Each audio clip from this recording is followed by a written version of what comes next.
नमस्कार। देश काल में आपका स्वागत है। मैं हूं मुकेश कुमार।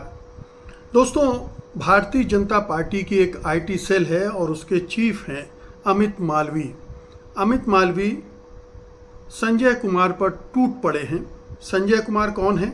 जाने माने सेफोलॉजिस्ट हैं, CSDS के प्रमुख हैं, centre for social development studies के प्रमुख हैं और बहुत तरह के सर्वे करते रहते हैं।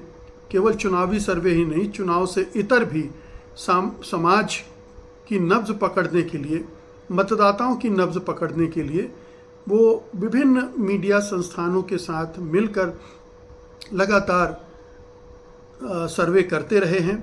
और अगर आप मुझसे पूछेंगे तो देश की सबसे ज़्यादा विश्वसनीय एजेंसी CSDS है, उसका सबसे विश्वसनीय चेहरा संजय कुमार है। तो संजय कुमार की प्रतिष्ठा सेफोलॉजी की दुनिया में किसी भी दूसरे सेफोलॉजिस्ट से के मुकाबले कई गुना ज़्यादा है।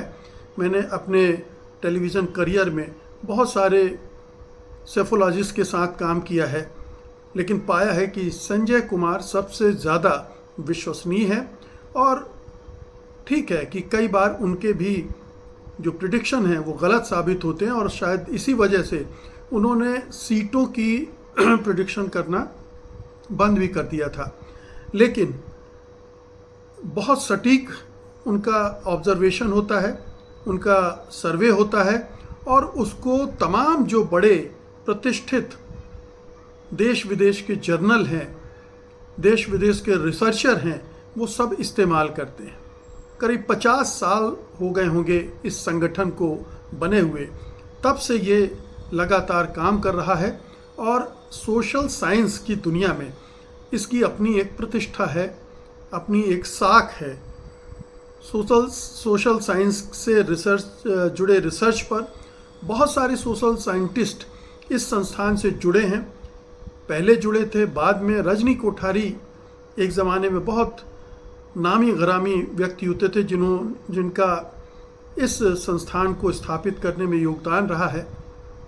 उस CSDS पर अब अमित मालवीय टूट पड़े हैं, ये कहते हुए कि उन्होंने गलत आंकड़े दिए और गुमराह किया और बीजेपी के खिलाफ एक अभियान चलाने में कांग्रेस की मदद की। हकीकत क्या है, ज़रा पहले इस पर गौर कर लिया जाए। संजय कुमार से प्रॉब्लम क्या है बीजेपी की? बीजेपी की प्रॉब्लम ये है कि संजय कुमार जो सर्वे करते हैं अक्सर उनके लिए फेवरेबल नहीं होते। लेकिन ये तो पिछले 10-11 साल की बात है। उसके पहले जो भी सरकारें थीं, सत्तारूढ़ दल थे, क्या वो CSDS से खुश रहती थीं? कांग्रेस पार्टी की सरकारें थीं, लंबे समय तक थी, क्या वो CSDS से खुश रहती थी? शुरू में जब इसकी स्थापना हुई थी तब से वो ऐसे संस्थान के रूप में जाना जाता था जो कांग्रेस विरोधी है, एंटी इस्टेब्लिशमेंट है, कांग्रेस विरोधी है। उसकी अपनी एक आइडियोलॉजी है जिसे समाजवाद के करीब माना जाता है। ये उसकी विरासत है, ये उसका अतीत है। किसी भी सत्तारूढ़ दल के करीब ये संस्थान नहीं रहा है। ये उसकी प्रतिष्ठा बढ़ाने में हमेशा योगदान करता रहा है। अब जो अमित मालवीय हैं वो बौखलाए हुए हैं क्योंकि लगातार राहुल गांधी ने इतने सारे एक्सपोजे कर दिए हैं और राहुल गांधी के अलावा भी विभिन्न स्रोतों से तमाम तरह की रिपोर्टें आ रही हैं, वीडियोस आ रहे हैं जिनमें चुनावी धांधली का भंडाफोड़ हो रहा है। और भारतीय जनता पार्टी और मोदी सरकार कटघरे में है। चुनाव आयोग तो कटघरे में है ही, क्योंकि ये माना जा रहा है कि उसकी सहमति से उसका इस्तेमाल करते हुए ये सारी धांधलियाँ की गई हैं। मोदी सरकार की विश्वसनीयता और वैधता सवालों के घेरे में है। तो एक मौका मिल गया अमित मालवीय को CSDS के सह निर्देशक संजय कुमार पर हमला करने का, क्योंकि संजय कुमार ने अभी 3 दिन पहले ही महाराष्ट्र की 4 कंस्टिट्यूंसी के बारे में कुछ डाटा शेयर किए थे। उनमें से 2 सीट ऐसी थी जिनमें 40 से 50% के आसपास वोट लोकसभा चुनाव और विधानसभा चुनाव के बीच में बढ़े हैं, ये बताया गया था। इसी तरह से 2 और सीटें थी जिनमें ये बताया गया था कि उनमें तकरीबन 38-40% वोट कम हुए हैं। इन एक में 38.45% के वोट कम हुए हैं, रामटेक की सीट है ये, और देवलाली में 36.82% वोटों की कमी आई थी। तो 2 सीटों में वोटों की कमी आई, मेजर कमी आई, और 2 सीटों में भयानक बढ़ोतरी हुई। ये उन्होंने ट्वीट करके ये जानकारी दी थी। लेकिन उन्होंने पाया कि ये जो आंकड़े उन्होंने दिए थे वो गलत हैं। उनके रिसर्चर से या जो भी जहाँ भी गलती हुई हो, उन्होंने उनको गलत पाया और ट्विटर पर आकर एक पोस्ट लिखी कि मैं इसको विड्रॉ करता हूँ। अपना ट्वीट उन्होंने पहले तो डिलीट किया और फिर माफ़ी मांगी कि ये हमारी गलती से गलत आंकड़े आ गए हैं। अब आप देखिए कि एक संस्थान का प्रमुख आकर पब्लिकली ये स्वीकार करता है कि उससे ये गलती हुई है, और गलती किसी से भी हो सकती है। डाटा पर काम करने वाले जानते हैं कि थोड़ा सा भी इधर उधर आप करते हैं तो गलती हो जाती है, ये कोई हैरत की बात नहीं है। परफेक्शन सब जो डाटा साइंटिस्ट होते हैं या रिसर्चर होते हैं वो परफेक्शन तो चाहते हैं, और ख़ास तौर पे जब इतने बड़े देश में पब्लिक में जाना हो तो उसको जांचते परखते भी हैं। लेकिन कभी किसी से चूक हो भी सकती है।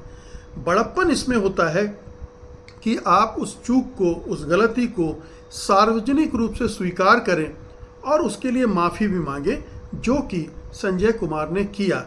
तो इसके लिए उनकी तारीफ़ होनी चाहिए थी कि उन्होंने अपनी गलती स्वीकारी और माफ़ी मांग ली। लेकिन आप देखिए कि अमित मालवीय जैसे, मैं कहूँगा बहुत ही क्षुद्र किस्म के आईटी सेल के प्रमुख उन पर टूट पड़े और तमाम तरह के आरोप लगाने लगे, सीएसडीएस पर प्रश्न खड़े करने लगे, उसकी फंडिंग पर सवाल करने लगे, संजय कुमार की योग्यता और काबिलियत पर सवाल करने लगे। बड़ा अजीब सा माहौल है। क्या ऐसा होना चाहिए कि एक चूक के लिए की वजह से आप उसके सारे काम पर पानी फेर दें? नहीं होना चाहिए।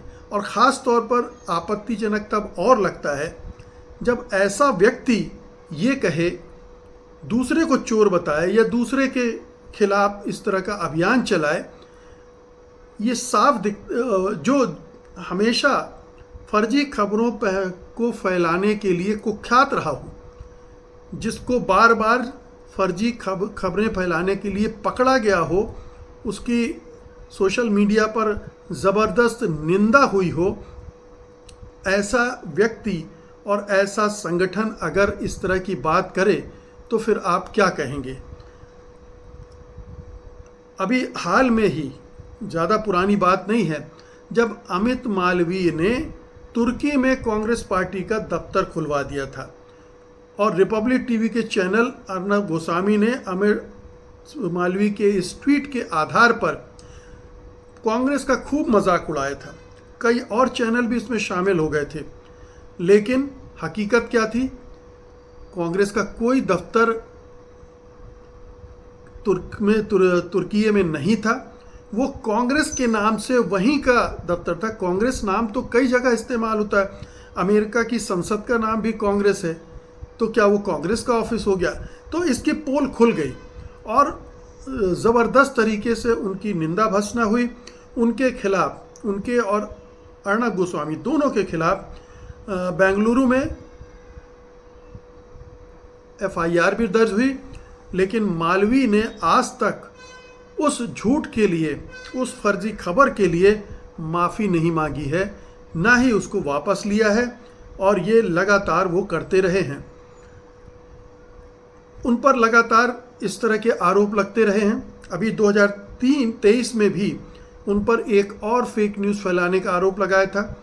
एनडीटीवी की रिपोर्ट के मुताबिक उन्होंने तमिलनाडु के एक मंत्री हैं उदयनिधि स्टालिन, जो कि स्टालिन के पुत्र हैं, उनके बारे में ये फैलाया था कि सनातन धर्म पर दिए गए भाषण से भाषण की फर्जी खबर फैलाने का उन पर आरोप लगा था और उन्होंने स्टालिन पर यह आरोप लगाया था कि वे सनातन धर्म के अनुयायियों के नरसंहार का आह्वान कर रहे हैं। उसे दंगा भड़काने जैसी बात कही गई, जबकि उस ट्वीट में ऐसा कुछ भी नहीं था और जाहिर है कि ये फर्जीवाड़ा था तमिलनाडु की सरकार को बदनाम करने के लिए और स्टालिन के बेटे को बदनाम करने के लिए, जो कि बाद में मटिया दिया गया क्योंकि उसके लिए भी कभी माफ़ी नहीं मांगी अमित मालवीय ने। आदतन वो इसी प्रवृत्ति के हैं, झूठ बोलते हैं, झूठ पकड़ा जाता है, वो चुप लगा जाते हैं और बच निकलते हैं क्योंकि सरकार उनकी है, सरकार का वरद हस्त उन पर है, तो उनका कौन क्या बिगाड़ सकता है। अभी ताज़ा मामला आप देखिए कि जब वोट चोरी का पूरा अभियान चल रहा है उस बीच में एक खबर अमित मालवीय ने एक फर्जी डॉक्यूमेंट के साथ एक्स पर फैलाई और वो ये थी कि सोनिया गांधी इस देश की नागरिक बनने से पहले वोटर लिस्ट में उनका नाम शामिल कर दिया गया। अब फर्जी खबर कैसे है? एक तो ये कि ये जो आरोप लगाया कांग्रेस पर 1 जनवरी 1980 को मतदाता सूची में उनका नाम जोड़ा गया था। उस समय देश में कांग्रेस की सरकार नहीं थी, उस समय जनता पार्टी की सरकार थी और उस सरकार में भारतीय जनता पार्टी एक महत्वपूर्ण घटक के रूप में शामिल थी। यानी ये कांग्रेस सरकार के ज़माने में नहीं हुआ था और जनता पार्टी के ज़माने में हुआ था, इसलिए कांग्रेस पर ये आरोप लगाना उचित नहीं होगा। फिर उन्होंने एक फर्जी दस्तावेज शेयर किया और जिसमें उन्होंने ये जो फर्जीवाड़ा उसमें ये था कि उसमें लिखा था the national capital territory of Delhi NCT, जबकि उस समय NCT बना ही नहीं था।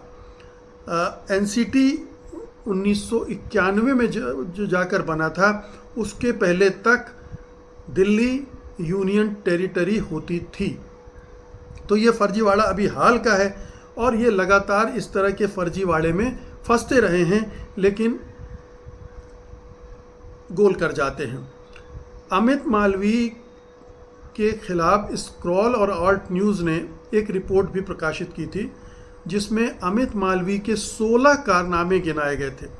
16 फर्जी खबरों के कारनामे गिनाए गए थे बाकायदा सबूतों के साथ।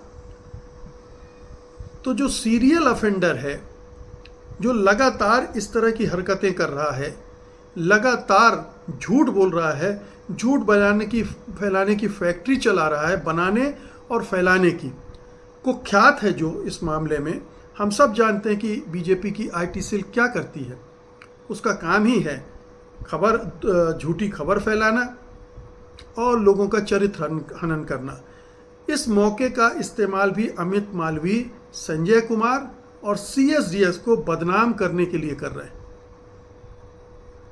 एक सज्जन व्यक्ति ने जिन्होंने अपनी गलती स्वीकार की, सार्वजनिक रूप से माफ़ी मांगी, अब अमित मालवीय उनके चरित्र का हनन करने पर जुटे हुए हैं अपनी पूरी IT सेल के साथ और बीजेपी भी उनका साथ दे रही है, जबकि उसे बचना चाहिए। हमारे देश के कुछ ऐसे इंटेलेक्चुअल हैं, कुछ बुद्धिजीवी हैं, कुछ रिसर्चर हैं, कुछ संस्थान हैं जिनकी अपनी प्रतिष्ठा बची हुई है, उसको नहीं छेड़ना चाहिए। लेकिन बीजेपी इस मामले में कोई मुरव्वत नहीं दिखा रही है। वो चाहती है कि ऐसे सारे संस्थान को ख़त्म कर दिया जाए और एक अंधभक्तों का समाज बने, आज्ञाकारी लोगों का समाज बने, जिनको झूठ और सच का अंतर पता ना हो और जो उनको परोसा जाए वो उसे स्वीकार करके निगल लें, खा लें और उसी के आधार पर अपनी राय बनाए।